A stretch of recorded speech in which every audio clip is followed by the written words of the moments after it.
Pemirsa, penanganan praktik premanisme termasuk yang berkedok ormas seiring waktu mengalami penyesuaian pendekatan. Jika di masa Orde Baru, penanganan premanisme oleh aparat cenderung represif, maka memasuki era reformasi pendekatan itu bergeser ke arah yang relatif lebih manusiawi. Lalu bagaimana dengan pendekatan terkini? Benang Merah hadir dalam episode penanganan premanisme dari masa ke masa.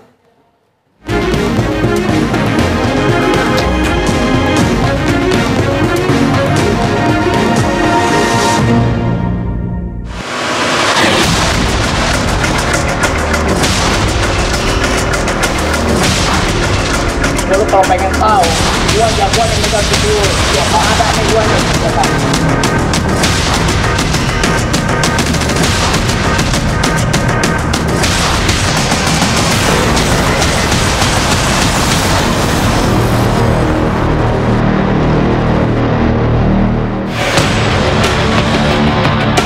Fenomena premanisme mewarnai dinamika masyarakat tanah air. Sejatinya, sejak zaman kolonial Belanda, keberadaan mereka ada kalanya bak mitra penjajah, namun tak sedikit yang menjadi parasit.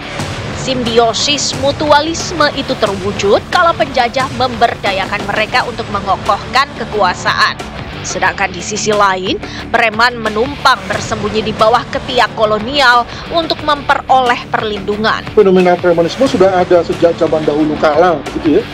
Betul. Dan tidak pernah berubah atau berkembang secara sistematik, sehingga misalnya menjadi yang kita sebut sebagai kejahatan terorganisasi. Jadi boleh dibilang dalam kasanah dunia studi, maka kejahatan terorganisasi boleh dibilang sebagai yang paling top, paling excellent gitu ya. Jangan lupa bahwa pada level premanisme itu pelakunya sebetulnya bukan hanya ormas, tapi banyak sekali adalah kelompok-kelompok yang non-ormas. Waktu bergulir, tapi pola relasi preman dan pemegang kuasa seakan ada irisan yang berulang. Di masa Orde Baru, ada jaringan preman dimanfaatkan untuk menyokong kekuasaan rezim. Umumnya, mereka menggunakan simbol-simbol maupun jargon tertentu. Pemangku kepentingan juga memanfaatkan sejumlah preman untuk mengendalikan masyarakat sambil menekan kubu yang coba-coba berseberangan. Namun terhadap pelaku premanisme yang mengisi daftar hitam, pemerintah Orde Baru tak main-main. Penanganan oleh aparat di masa itu pun dikenal represif. Mereka ditangkap, dipersalahkan, lalu dijebloskan ke tahanan. Beruntung bila nyawa masih selamat. Usai bertahan bertahun-tahun, pengaruh Orde Baru pun tergerus arus reformasi. Euforia reformasi meniupkan angin perubahan di sana-sini tanpa terkecuali menyoal penanganan premanisme. Pendekatan penanganan mulai bergeser cenderung lebih humanis alias mengedepankan sisi-sisi kemanusiaan. Ragam upaya yang ditempuh menekankan pada pencegahan dan penguatan kembali aspek-aspek sosial. Harusnya benar-benar diubah cara mindset berpikir dari pengalaman-pengalaman berpuluh tahun yang lalu sampai sekarang, polanya hampir mirip sama gitu. Tapi dikemas dengan pendekatan ada kalimat-kalimat jargon, lebih humanis, lebih bla bla bla, tapi realitasnya tidak demikian. Kalau kita tanyakan apakah mereka ditangkap kemudian dibina dengan baik, disekolahkan di barak militer misalkan, diberikan keterampilan di kementerian atau departemen dinas-dinas sosial, ternyata tidak juga. Pendekatan penanganan premanisme yang lebih humanis dan berfokus pada pencegahan memiliki keunggulan dan kekurangan. Pendekatan ini diyakini mampu mengurangi kekerasan dan konflik yang kerap terjadi mengiringi penanganan premanisme. Pemberantasan preman dilakukan secara besar-besaran tapi kemudian tidak menyelesaikan akar masalahnya karena hanya ditangkap gitu ya, ditahan, kemudian the next-nya apa tahap berikutnya tidak dilakukan. Bagaimana pemberian intervensi untuk mendapatkan misalkan pekerjaan-pekerjaan yang lebih layak, sehingga ketika sudah ditahan, dipidanakan, dihukum misalkan, setelah keluar mereka harus mendapatkan pekerjaan-pekerjaan yang layak, yang legal, sehingga tidak terlibat atau kembali pada pekerjaan yang lama sebagai seorang preman. Kita lihat kalau hanya menangkap, merazia, lalu tidak ada tindakan intervensi selanjutnya, ya balik-balik lagi, nanti 10 tahun lagi sama Indonesia terkenal dengan negara yang dipenuhi oleh preman-preman tadi, yang sebenarnya akar permasalahannya adalah tentang kesempatan untuk bekerja, mencari pekerjaan yang adil, yang layak. Sedangkan kekurangan dari pendekatan ini seperti kurangnya efek jerah.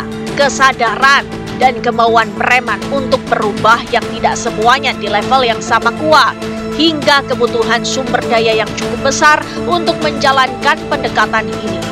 Berkaca dari berbagai penanganan premanisme dengan segala pendekatan yang ditempuh Orde Baru maupun era reformasi, penanganan saat ini diklaim lebih komprehensif dengan melibatkan banyak pihak. Selain aparat keamanan dan pemerintah, penanganan juga melibatkan masyarakat sipil hingga lembaga sosial. Mengapa kemudian lalu premanisme yang non-ormas ini sekarang kelihatannya tidak marak? Karena boleh dibilang bahwa terhadap premanisme non-ormas ini, kepolisian sebagai penanggung jawab kamtipmas di satu wilayah itu cenderung melakukan tindakan yang bersifat tegas. Lain cerita atau lain halnya dengan premanisme oleh ormas. Nah, di sini kemudian kelihatannya polisi seperti berhitung sekali. Prinsip-prinsip penanganan pengendalian sosial kejahatan ke dalam kasus premanisme ini ya semuanya duduk terlibat semuanya. Inti masalahnya apa? Kemiskinan, gitu ya. Akses yang adil untuk mendapatkan pekerjaan yang layak, akses pendidikan, kesehatan, itu juga perlu diperhatikan secara menyeluruh. Jadi kalau negeri kita ini abai, otomatis premannya akan tetap ada, tetap terjadi melekat gitu ya dalam struktur sosial di masyarakat Indonesia. Preman adalah bagian dari budaya bangsa, mau tidak mau gitu. Memang itu adalah tujuan bersama kita untuk pengendalian premanisme di Indonesia. Tapi bagaimana partisipasi masyarakat, negara berkolaborasi sehingga bukan hanya untuk menangkap sementara tadi atau menahan, tapi jangka panjangnya apa, jangka menengahnya apa.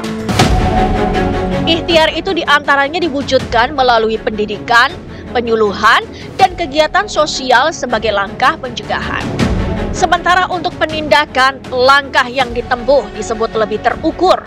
Penindakan itu dapat berupa penangkapan, penahanan, sampai dengan proses hukum. Presiden sudah mengumpulkan semua kementerian lembaga yang terkait penegak hukum seperti Polri, TNI, Jaksa, dan lainnya. Arahnya jelas, negara harus hadir, harus bisa melindungi rakyatnya, hukum harus tegakkan. Arahnya dua itu jelas.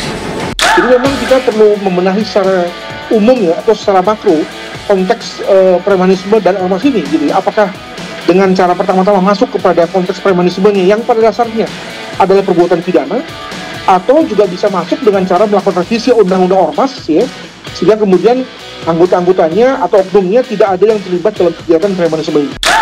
Penanganan persoalan sosial termasuk premanisme bergulir dinamis. Perubahan zaman kerap menuntut penyesuaian berbagai pendekatan penyelesaian yang ditempuh.